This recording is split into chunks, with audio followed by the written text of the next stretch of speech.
तो नमस्कार दोस्तों, आशा करता हूँ आप लोग अच्छे होंगे। तो आजकल आपने देश में एक बहुत ज़्यादा शोर सुना होगा। तो आजकल उन्होंने काफ़ी चिल्लम चिल्ली मचा रखा है देश में। कभी कहते हैं वोट चोरी हो रहा है, कभी इंडिया जोड़ो मतलब भारत जोड़ो आंदोलन पे निकल पड़ते हैं, कभी कहते हैं चौकीदार चोर है, कभी किसी चीज़ पे, कभी किसी चीज़ पे। मतलब एक जो ऑपोजिशन का जो एक काम होता है, वो उन्होंने बिल्कुल भी सीरियसली नहीं लिया हुआ है। वो कुछ भी बोलते हैं। तो एक चीज़ मैं आपको बताना चाहता हूँ।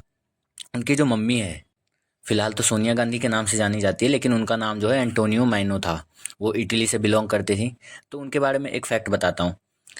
ये देखिए, ये उन्हीं के विकिपीडिया से मैंने उठाया हुआ है। इसमें लिखा है कि वो इटली की सिटीजन थी 1983 तक, और 1983 में वो इंडियन सिटीजन बन चुकी। लेकिन यहीं एक मज़े की बात बताता हूँ। इलेक्टोरल रोल का एक मैं आपको फ़ोटो दिखा रहा हूँ, जिसमें ये देखना, ईयर देख लो 1980 का है। और इसमें नाम देख लो किनका किनका है।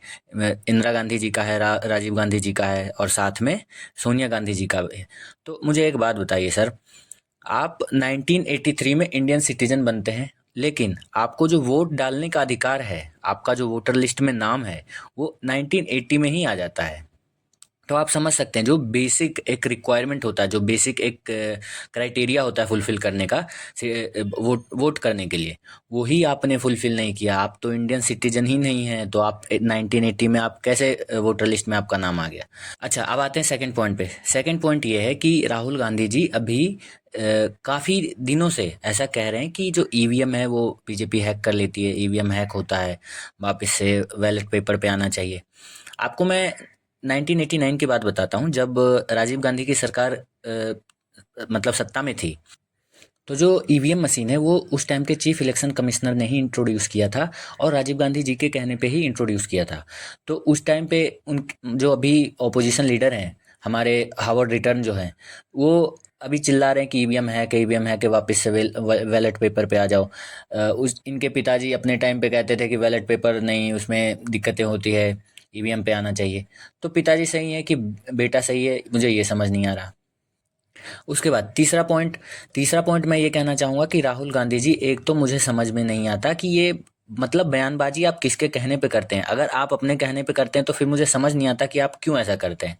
आप एक बात बताइए, जब राफेल का मुद्दा हुआ था, राफेल आने वाला था, तो उस टाइम पे कुछ ऐसी बातें उड़ी थी कि यहाँ पे घोटाले हुए हैं और ये सब।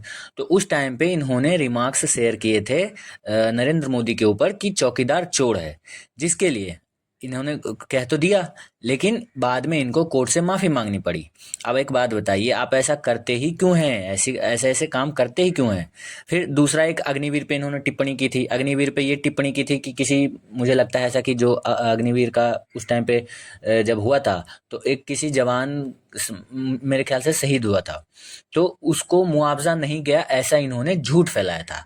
उसके बाद भी उस मुद्दे पर भी इनको कोर्ट से माफ़ी मांगनी पड़ी। ये दो बातें हो गई। तीसरा, एक फिर इन्होंने झूठ बोला था गलवान के ऊपर, कि चाइना गलवान में इतने किलोमीटर घुस गया, भारत का इतना वो लेके गया, लैंड मास लेके चला गया। ऐसा ऐसा इन्होंने, मतलब मुझे समझ नहीं आता, बेतुकी बातें, फालतू बातें, मतलब ना कोई सिर ना कोई पैर, बस बोले जाओ। इनका मतलब मुझे समझ नहीं आता ऐसा क्या है कि जब भी आप एक चीज़ देखोगे, राहुल गांधी का बयान तभी आता है ना, जब कोई एक्सटर्नल मुद्दा चल रहा होता है। कभी भी मोदी, अगर जो हमारे प्राइम मिनिस्टर हैं अभी, कभी भी एक्सटर्नल मुद्दे में इन्वॉल्व होता है ना, जहाँ पे भी उनको एक्सटर्नल कोई ऐसी चीज़ें होती है, कभी कोई डील चल रहा हो, कभी कुछ चल रहा हो, उस टाइम पे ही ऑपोजिशन लीडर ये करने, मतलब ऐसी ऐसी बातें करने लग जाते हैं, ताकि इनको, मतलब पता नहीं क्या इनके मन में, मुझे समझ नहीं आता। सर, आप चुनाव नहीं जीत पाते, आप हमेशा ऐसे ऐसी बातें करते हैं जो कि एक ऑपोजिशन लीडर को करनी नहीं चाहिए। ऑपोजिशन लीडर का काम है कि आप सरकार की पॉलिसीज को क्रिटिसाइज करें, सरकार की पॉलिसी, ना कि आप देश विरोधी बातें करें। समझ रहे हो आप? अगर आप ऑपोजिशन लीडर हैं तो आप देश विरोधी बातें नहीं करनी चाहिए। आपको आपको इंटरनल मुद्दों में सरकार की क्या पॉलिसीज है, सरकार ने क्या काम किया क्या नहीं किया, आप इस पे बात करिए। जब देश की बात आनी चाहिए तब आपको सरकार के साथ होना चाहिए, जब देश की बात आती है। लेकिन ऐसा तो है नहीं। जब भी आप, राहुल गांधी जी ने जितने भी बयान दिए हैं आज तक, कभी भी मुझे लगता है कि राष्ट्र हित में दिए नहीं है।